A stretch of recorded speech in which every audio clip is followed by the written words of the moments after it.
That's called a kookaburra. We have them in Australia.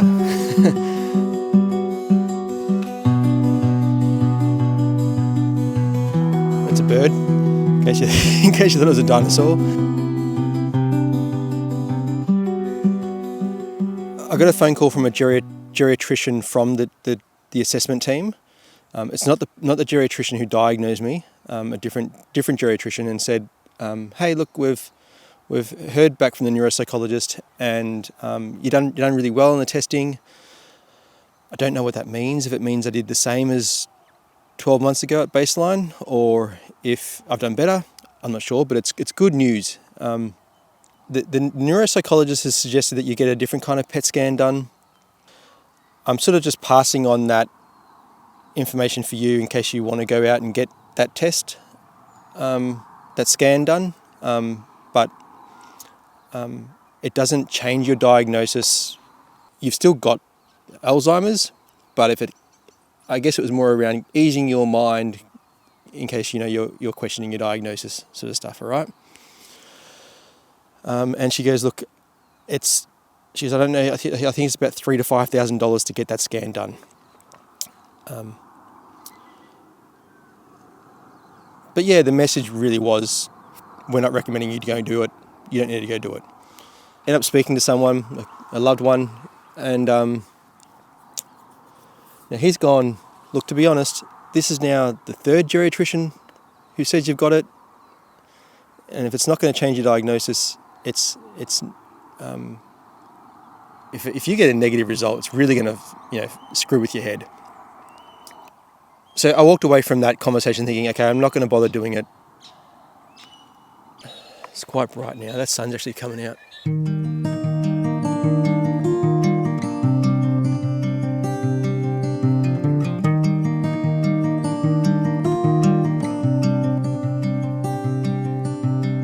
On the morning of getting that neuropsychologist assessment, thinking that this is going to confirm the diagnosis. If I've declined, then in my performance, then you've definitely got it, Fraser. And I was really putting a lot of weight on that. At the same time, I also knew that when I saw my treating geriatrician, he said that we do take the scans and the neuropsych report with a grain of salt. That it's about painting a picture and getting all the evidence and blah blah blah, right? So I knew there's still. I don't want to put people off these things, but I'm just saying there's a degree of messiness to it, So when I went on the retreat, though, just recently, they had a neuropsychologist. So this neuropsychologist at the retreat presented this graph of this research that he's done. And I thought it was really, really good for me to see, because in the graph, on the y-axis sort of here, people's performance on these cognitive tests. And he'd done a whole heap of cognitive tests. He'd done a lot of people. He assessed a lot of people. On the x-axis down here, he had their years of testing. So I'm not sure how long the study actually went for, but he tested them over multiple time points. You'd expect for people to sort of perform at baseline and then sort of deteriorate over the course of the study. And that's what you saw. People with dementia, that they deteriorated. And the graph was actually quite scary to some degree, because some people deteriorated really quickly. At the same time, it was optimistic because some people really didn't deteriorate at all. And so people that I'm not sure if you can hear that, but someone's got a dog, and I think the dog's coming towards me, and they're trying to make sure the dog doesn't come to me. The dog can come to me, I don't care. But the thing that I thought was really interesting, though, was how people did vary from year to year even. Some people really had went up, improved, and then went down, and then improved again, and then up, and then went down. I asked the neuropsychologist about that. I really wanted to know, again, I don't know if I actually improved from baseline to the 12-month follow-up, but he goes, no, people can definitely, their responses are heavily influenced by how they're feeling and on the day and etc. So, oh, you're a beautiful dog. Hello. You're gorgeous. Yeah, you are gorgeous. But so it wasn't so much a matter of the cognitive testing is invalid. It's actually was more just I think what it did for me is it made me feel more comfortable going. I have been feeling clearer in my head the last few months, and it made me feel like, okay, how I felt about that clearness in my head, it's reality in a sense, so it felt like it helped answer that a bit. This is too bright now. I'm going to change where I'm shooting from.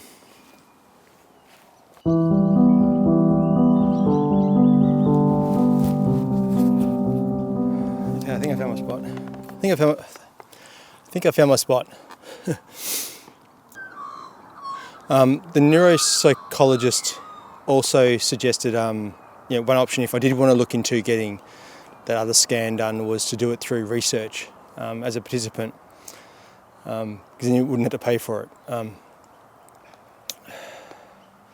But I did look into that, and the research that's available, you have to be over 50 years of age, which I'm not, which is a whole interesting topic in itself, isn't it? There's reasons for it, I understand. It's also just, one thing that's very clear in what I've, this whole space is that participants, when it comes to dementia, are Jesus Christ, those ducks. That scared the shit out of me. Anyway, a lot of the findings then just don't apply, I guess, or not don't apply, but you got to. There's a, you can't necessarily say they apply for younger people if the participants are only older. Anyway, so I sort of decided I'm not going to do it. That's where I sort of landed on. I still didn't feel comfortable about it though, but that's where at that time I sort of landed on. Then I got a phone call from the geriatrician saying that she left a message a while back, and I didn't get the message. I got the message, obviously. It was left in my phone, but I have a tendency of not noticing that I've got missed calls. So I'm one of those annoying people, sorry. But she said another option could be, if I wanted to, was get a blood test done. The PET scan that she brought up and the blood test look at amyloid. How much amyloid, which I think is like a protein. Essentially, the Alzheimer's is because you have, I can't remember what it is right now. My head's not great, but build up of amyloid and in your. God, okay. Get your head into gear, Fraser.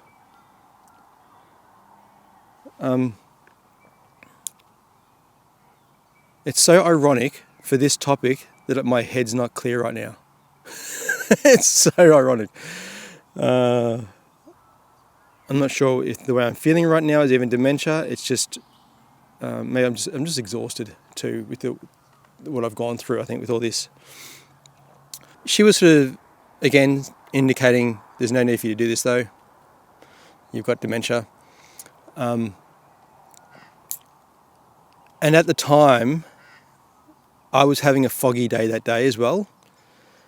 And so I was really, I question the diagnosis when I'm feeling good. When I'm not feeling good, I'm not questioning the diagnosis, all right? That's a general trend I seem to have. The day before as well, I went to go shopping and I went outside and noticed my bank card was laying on the ground. I went shopping, then came back, and then my daughter said, "Oh, Dad, you left the stove on." There was nothing on the stove, but this again. So my point is that at the time, I was experiencing, Alzheimer's symptoms. So I sort of agreed. I said, "Yeah, okay, yeah, let's don't worry about them. I'm not going to bother with these further tests. All right." But that was an unusual period because, as I said, I've been feeling quite clear. I still didn't feel good about it. I still question it, all right? I still have all these doubts and stuff. And so I contacted her and asked her for the name of the blood test. She sent me an email, and in the email she sort of pointed out that again, the studies have been mostly on people who are over 55 or something. Anyway, I went to the website to look at it, and on their website it's for people aged 50 plus who are experiencing mild cognitive impairment or dementia.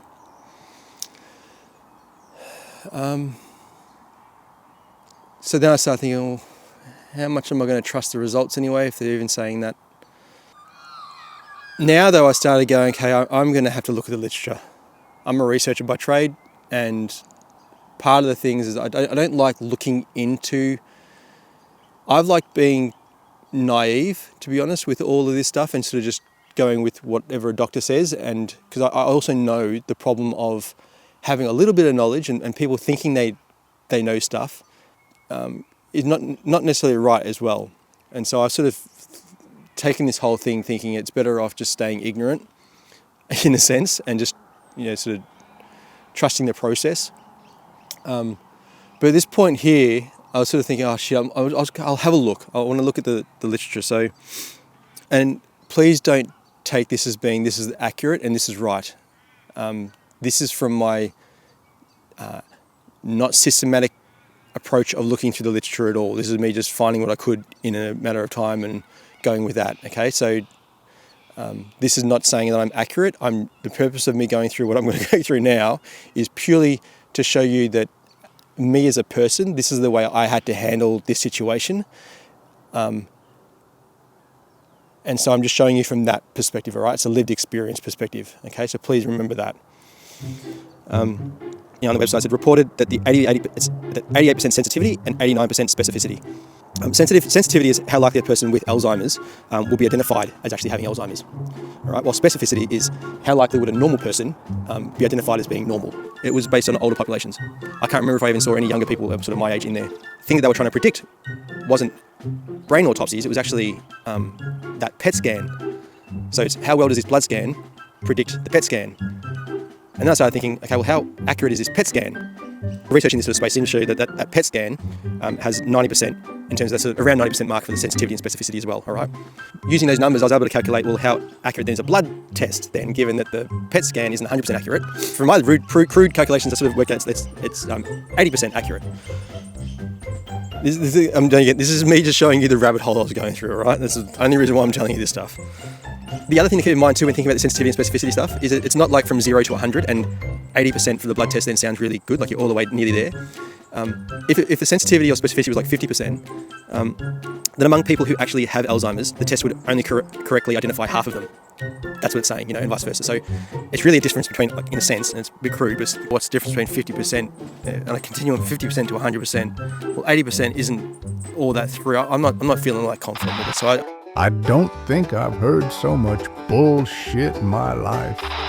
In my mind, I was thinking how much weight I'm going to put on this damn test in my head and the implications of it. At that time, I was thinking I'm not going to go through with that.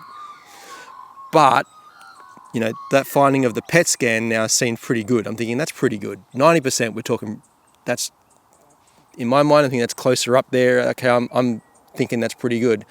But then what really got me across the line with the PET scan was thinking, when I found out that when I was looking at the papers, is that it seems to be, it's even more accurate the younger you are. And it seemed to be quite a linear relationship too. So the more and more younger you get, the more and more accurate it'll be. That's from what I could see. Again, please don't take this as accurate. All right, I'm just, again, me showing you the process that I went through. Because I need to go through this process in order for me to feel comfortable at the end of the day of whatever I land on. That's the truth of the matter.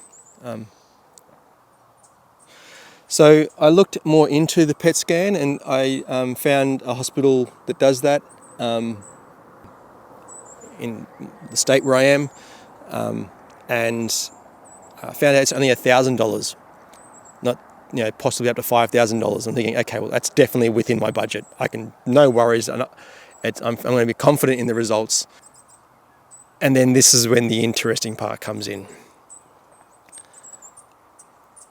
I didn't want to do it.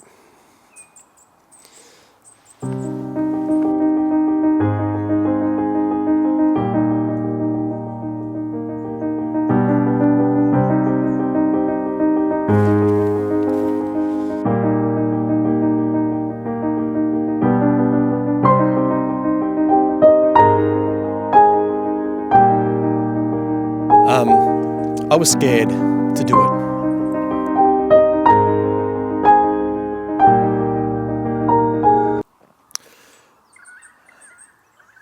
And I'll get into that in a bit, all right? And again, this is that fear though got me down another path. Started thinking, because I had a PET scan done, and I started thinking, how convincing was that? It was called an FDG PET scan. How convincing was that PET scan that I had done then? Because I had an MRI and an FDG PET scan, and what the FDG PET scan does, it looks at glucose metabolism.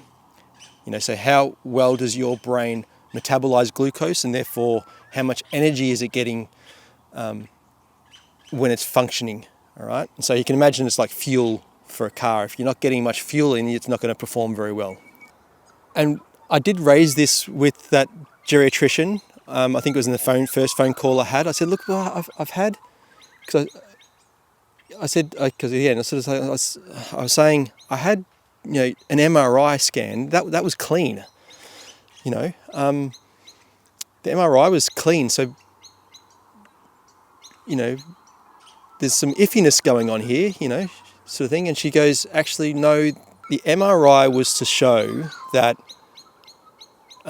you don't have any other causes of your symptoms in terms of, like, I guess, blockages, maybe, and I can't remember what she actually said here, so, but maybe it's also maybe like vascular dementia could be another cause of things, and maybe you'd identify that in an MRI or not, I don't know, but given that was clean, but the PET scan showed problems, and in the areas associated with Alzheimer's, that's where, we've got confidence with the scans that you had. So then I thought, I'm going to go back and have a look at those PET scan images, because this is what you do when you're freaking out.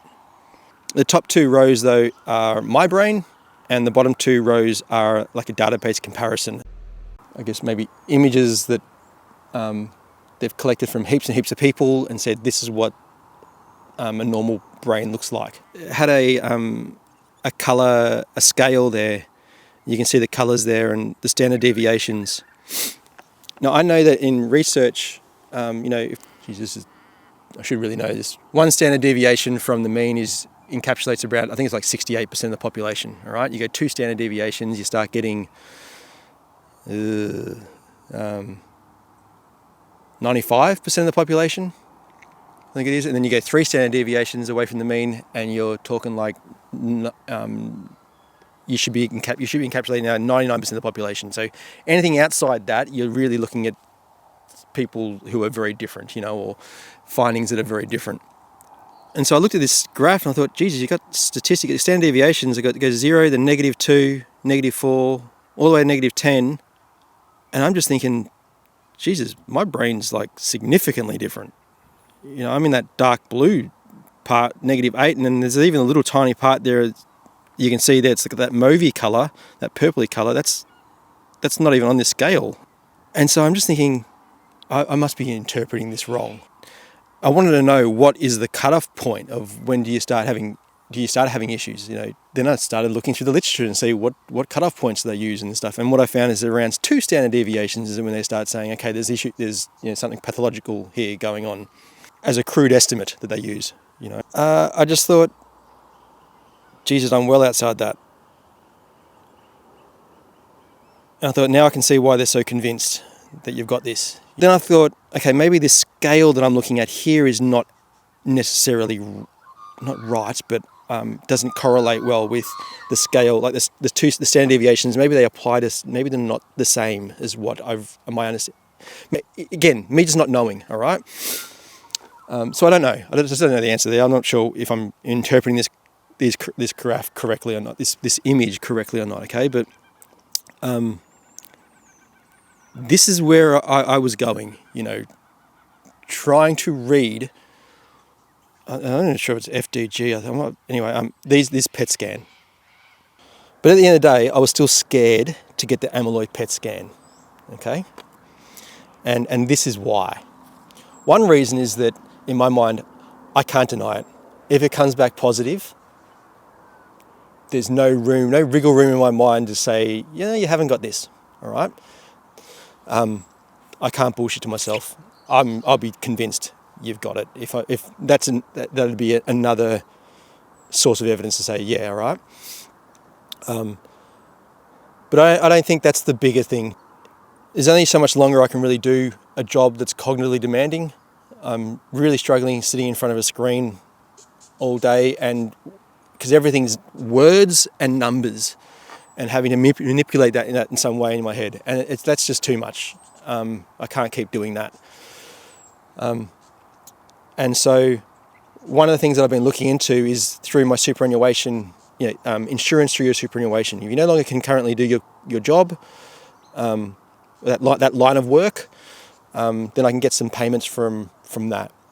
What I'd like really is to have a job that's outdoors, and not having to work with words and numbers, and have the sun on my cheek. Just reduce the stress in life. And I think that's why I've been doing so well in the last few months. Just clear ahead, just feeling better because I've reduced stress. And whether it's Alzheimer's caused or it's something else causing it, I don't know. But I do know that reducing stress in my life is having a massive impact on my cognition and just how I feel in my head, my clarity in my head.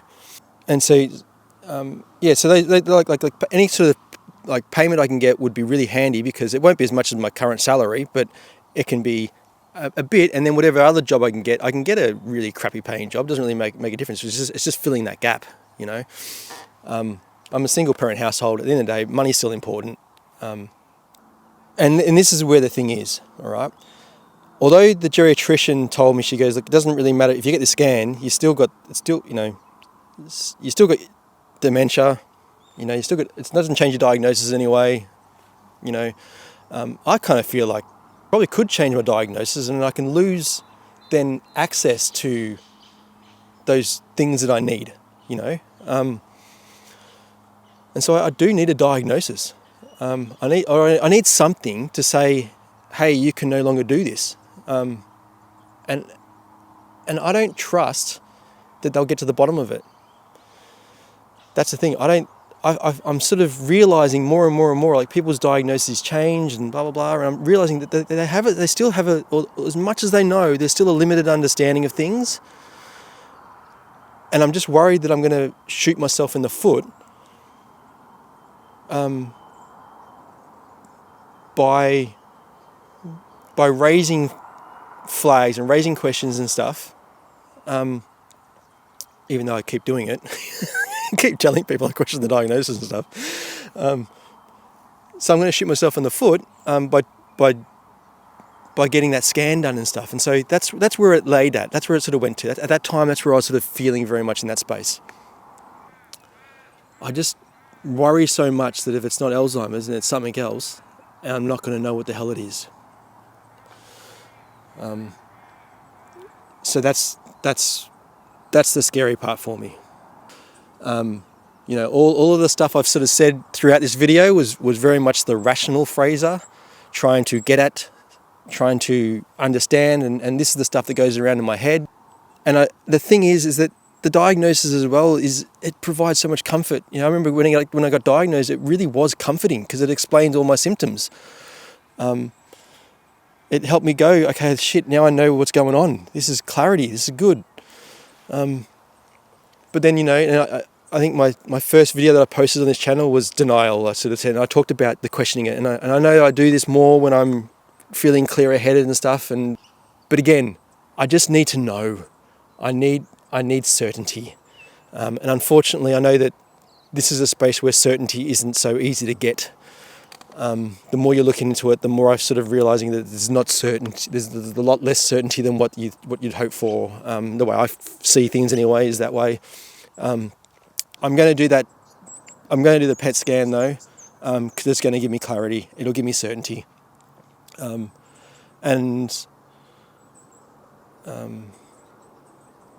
my hand is shaking because I'm so cold. it is freezing. So that's the update.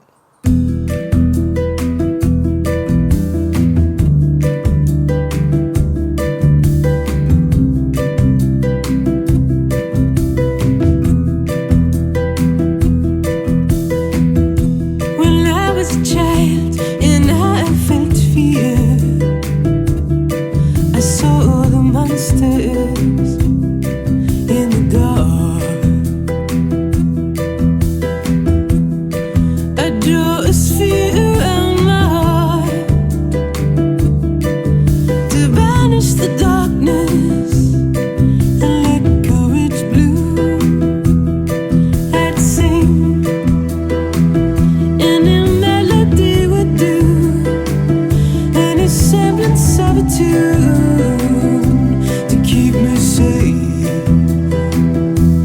Do you hear me now? Do you hear me? Do you hear me now? Do you? And this is something totally different. I haven't really talked about this. I haven't told the doctors about this yet. But I definitely feel like it's definitely happened more in the more recent times, last couple of months, sort of even. Slurriness. I'll have times where I'm really struggling just to, I can feel my tongue and my muscles in my mouth and stuff. I have to force them to try and get words out. And it's actually, it's not even so much that I don't know the word. It's actually, I can feel it. It's not big. It's just a little bit, but I'm noticing it more and more. And I'm thinking like, my understanding is that's not an Alzheimer-y thing. Daybreak, I'm already miles away, and there's nothing left to say. Oh, too many debts to pay, and not enough faith to play. Oh, you see, all I got is all I need.